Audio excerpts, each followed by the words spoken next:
जय Shri Krishna. Hello friends, कैसे हो आप सभी। आई होप आप सभी बहुत अच्छे होंगे और अपनी अपनी गार्डनिंग अच्छे से कर रहे होंगे। तो फ्रेंड्स, आज मैं कुछ पौधों की रूट प्रूनिंग करके आपको दिखाने वाली हूँ। तो वीडियो को आप बिल्कुल पूरा देखिएगा बिना स्किप किए। और आपसे छोटी सी रिक्वेस्ट है कि अगर आप मेरे चैनल पर न्यू हैं तो प्लीज़ इसे सब्सक्राइब कीजिए और बेल आइकन ऑल पर प्रेस करना मत भूलिएगा, जिससे आने वाली वीडियो की नोटिफिकेशन आप तक डायरेक्टली पहुँच सके और आप मेरे वीडियो को सबसे पहले देख पाएँ।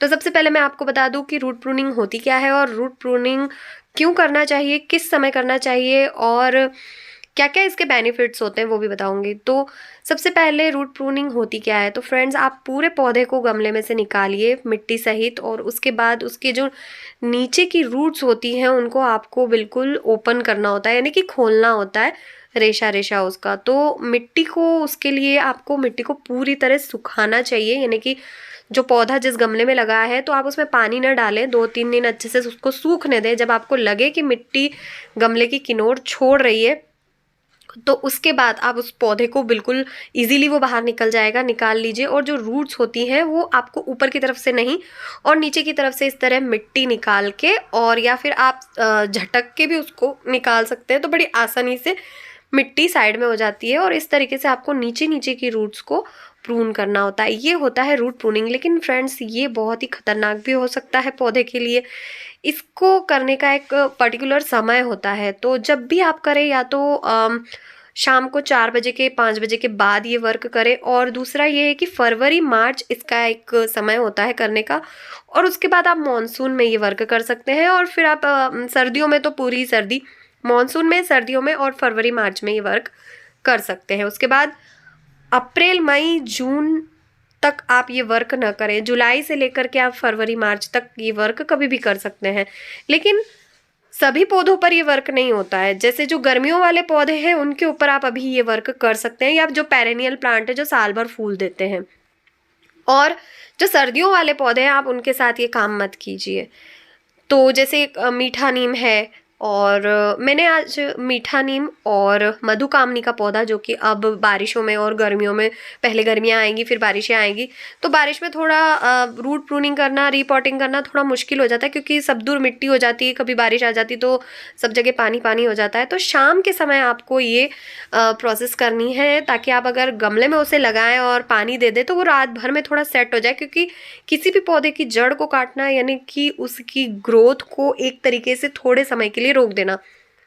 तो इस तरीके से रूट काटने के बाद आपको सारी रूट्स नहीं हटानी है, और थोड़ी बहुत मिट्टी भी उस पौधे से चिपकी हुई रहने दीजिए, जो उसके रूट्स में है थोड़ी बहुत रहने दीजिए, सारी की सारी मिट्टी नहीं हटानी है। उसके बाद उसी गमले की मिट्टी को आप रिचार्ज कीजिए। मैंने तो यही किया है। उसमें मैंने फंगीसाइड मिलाया है, और थोड़ा सा मैंने डीएपी भी डाला है, और कंपोस्ट डाला है, और उस मिट्टी को एनर्जेटिक बना करके और फिर से उसी गमले में मैंने उस पौधे को लगा दिया है। तो अधिकतर जो बड़े प्लांट्स होते हैं, मधुकामिनी, मोगरा, मीठा नीम, ये बड़े बड़े प्लांट्स हैं, इनकी काफ़ी हैवी रूट्स होती हैं। तो ये पौधे ज़मीन में जब लगते हैं तो कोई बहुत अच्छे से फ्लावरिंग करते हैं, और कोई इनको अलग से रिपोर्टिंग की ज़रूरत नहीं होती है। लेकिन जब गमले में लगा रहे हैं आप, तो देखिए कुछ इस तरीके से, देखिए मोगरा वगैरह की और मीठे नीम की कुछ ऐसी कंडीशन हो जाती है। तो ये मीठा नीम हमने लगा दिया है दूसरे गमलों में, क्योंकि वो एक छोटी सी मटकी में लगा था, तो मटकी में से निकालते समय वो टूट गई, तो उसमें से इसमें शिफ्ट कर दिया। मधुकामनी को भी हमने, देखिए यहाँ पर। उसके बाद आपको पौधे को हार्ड प्रून कर देना है, या तो पहले ही आप हार्ड प्रून कर दीजिए। इस पर तो मैंने पहले हार्ड प्रूनिंग कर दी थी और वीडियो भी आपके साथ शेयर किया था, कंपोस्ट वगैरह सब कुछ दी थी, लेकिन फिर भी इसमें अच्छे से ग्रोथ नहीं हो रही थी, तो इसको मैंने रूट प्रूनिंग किया उसके बाद। और उस समय मैंने बताया था कि अगर ऐसा ना हो तो रूट प्रूनिंग करनी पड़ेगी। और यहाँ पर एक टिप्स और देना चाहूँगी कि अगर आपके मोगरा या किसी भी प्लांट के पत्ते पीले हो रहे हैं, और तो रूट प्रूनिंग के बाद आप सारे जो नाजुक टहनियाँ हैं उनको भी कट कर दीजिए, और जितनी भी येलो लीव्स है वो भी हटा दीजिए। तो और उसके बाद हमने जो कंपोस्ट, फंगिसाइड, डीएपी मिली हुई जो मिट्टी है, उसमें मैं हमेशा जब भी मिट्टी तैयार करती हूँ थोड़ी सी कंस्ट्रक्शन सैंड अलग से और ऐड करती हूँ, क्योंकि मिट्टी दिन पे दिन चिकनी और चिकनाहट उसकी बढ़ती जाती है। और हमारे यहाँ मध्य प्रदेश में तो मिट्टी जो ब्लैक सॉइल है वो बहुत ज़्यादा चिकनी होती है। तो उसमें मुझे हमेशा, जब भी मैं पौधे की मिट्टी को रिचार्ज करती हूँ, तो उसमें थोड़ी थोड़ी सैंड और मिक्स करती जाती हूँ। तो वो भी आप कर सकते हैं। ड्रेनेज सिस्टम बहुत अच्छा होता है। तो अच्छे से इस मोगरा की मैंने, देखिए, पूरी तरह हार्ड प्रूनिंग कर दी है। अब आपको क्या करना है, इन सबको रूट प्रून करने के बाद थोड़ी सी कटिंग ज़रूर आपको मिलेगी। कटिंग मिलने के बाद मेरे पास 2 मोगरा है, एक ये है, देखिए इसमें तो कलियां आने लगी, लेकिन मुझे अभी इस पर से कलियां नहीं लेनी है। मैं इसको पिंच करके इसको थोड़ा सा और घना करूँगी। तो जो हरे पत्तों वाला मोगरा है, जिसको आपको हार्ड प्रून करने की ज़रूरत नहीं है, नाजुक नाजुक टहनियाँ हैं, उनमें आप पिंचिंग कीजिए। सिर्फ 2-2 पत्तों की आपको पिंचिंग करनी है, उससे ये थोड़ा और घना होगा। और गमले में लगाया है तो आप बूशी ही रखें इसको, तो ज़्यादा बेटर है, बजाय इसको बेल की तरह चढ़ाने के। ये बूशी में भी बहुत अच्छे से फ्लावरिंग करेगा, तो इस तरीके से आप पिंचिंग भी कर सकते हैं। तो फ्रेंड्स, आज के इस वीडियो में मैंने आपको रूट प्रूनिंग और रूट प्रूनिंग की मिट्टी कैसी बनाई है मैंने वो, और जो भी बड़े बड़े प्लांट्स हैं और जो भी पेरेनियल प्लांट है और गर्मियों वाले पौधे हैं, बस गार्डन में यही वर्क चल रहा है। और जैसे जैसे मैं वर्क करती जाऊंगी आपके साथ वीडियो भी वैसे वैसे शेयर करती जाऊंगी। मैंने यहाँ पर जो मोगरा की हार्ड प्रूनिंग करी थी उसमें मुझे कुछ कटिंग्स भी मिली थी, तो इस वीडियो को पूरा देखिएगा। अभी ये ख़त्म नहीं हुआ है, मैं आपको कटिंग्स भी कैसे लगाती हूँ मैं वो भी बताऊँगी। तो फिलहाल आप इस तरीके से अपने पौधे की पिंचिंग कीजिए और अपने पौधों को घना बनाइए।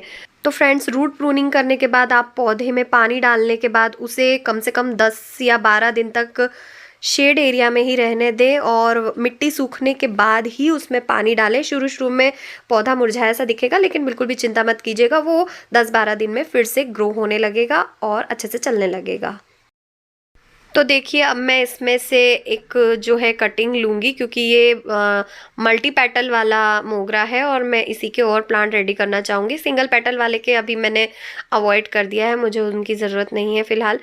तो यहाँ से मैं एक ही कटिंग लूँगी और उसको, जो सबसे लंबी ब्रांच है ना, उसी की एक कटिंग लूँगी और उसी की 2 कटिंग बना करके और ग्रो करूँगी। तो ये देखिए, एक पेंसिल साइज़ की जो टहनी है, आपको वही ब्रांच लेनी है।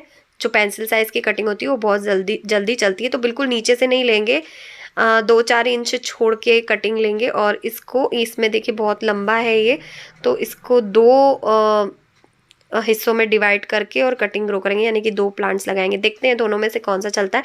अपडेट के लिए चैनल को सब्सक्राइब कर लीजिए, ताकि इसकी क्या अपडेट है वो भी आपको मिलती रहे। तो जो मिट्टी मैंने रिपोर्टिंग के लिए तैयार की थी वही ले ली है, और एक पॉली बैग में, 2 पॉली बैग में दोनों कटिंग्स लगाएंगे। और इसके लिए एक कटिंग में लगा चुकी हूँ। एलोवेरा जेल का यूज़ करेंगे। एलोवेरा जो होता है हमारे गार्डन में, सक्यूलेंट प्लांट ग्रो करते हैं हम सभी, क्योंकि इसके बहुत ही ज़्यादा मेडिसिनल बेनिफिट्स भी हैं। तो गार्डनिंग में एलोवेरा का इस्तेमाल मैं कटिंग लगाने में ज़रूर करती हूँ। तो देखिए, कटिंग्स भी ग्रो करेंगे। तो इसी तरीके से आपको प्रूनिंग भी करनी है, रूट प्रूनिंग, और हार्ड प्रूनिंग के बाद करने के बाद आपको कटिंग्स भी ग्रो करनी है। तो आई होप आज का ये वीडियो आपको पसंद आया होगा। पसंद आया तो वीडियो को लाइक कीजिए, शेयर कीजिए, चैनल पर नहीं हुआ तो सब्सक्राइब जरूर कीजिए, बेल आइकन और पर प्रेस करना मत भूलिएगा, जिससे आने वाली वीडियो की नोटिफिकेशन आप तक डायरेक्टली पहुंच सके।